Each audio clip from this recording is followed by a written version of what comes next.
Okay, in today's little lesson about church history, I'm going to be covering John Calvin, who is considered the father of modern Reformed theology and the founder of the Presbyterian churches of America.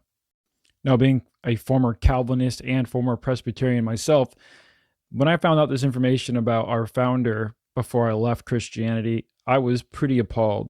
Now, the doctrines that came out of John Calvin's teachings, specifically Calvinism and tulip, I'll explain in another video with more detail about how this doctrine is just so insane and really unhealthy.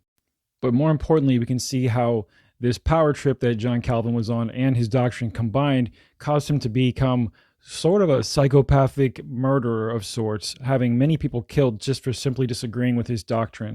Here in a letter written by John Calvin in 1546, we can see him talking about this man Servetus, and he says, "He offers to come hither if it be agreeable to me, but I am unwilling to pledge my word for his safety, for if he shall come, I shall never permit him to depart alive."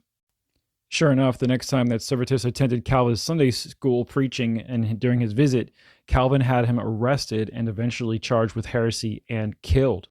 Despite the fact that it was John Calvin's own arresting and his own accusations of heresy and his own doctrine that resulted in Servetus' death, of course, he doesn't want to take any credit for it because it was God's will that Servetus be dead, not Calvin's.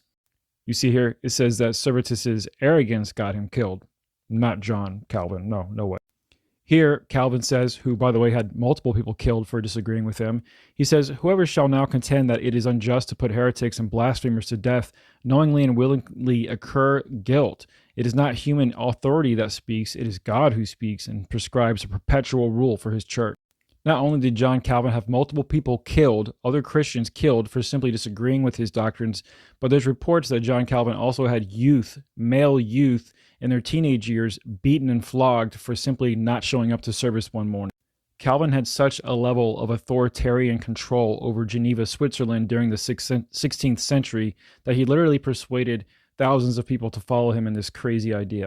Today, the Presbyterian Church and many other types of Reformed theologians, like Reformed Baptists, for example, literally worship this man, John Calvin.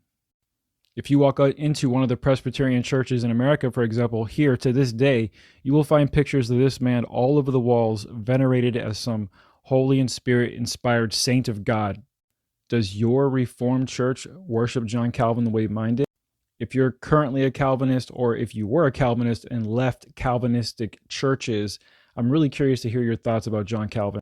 This is just yet another violent example of how Christian authoritarianism can get completely out of control.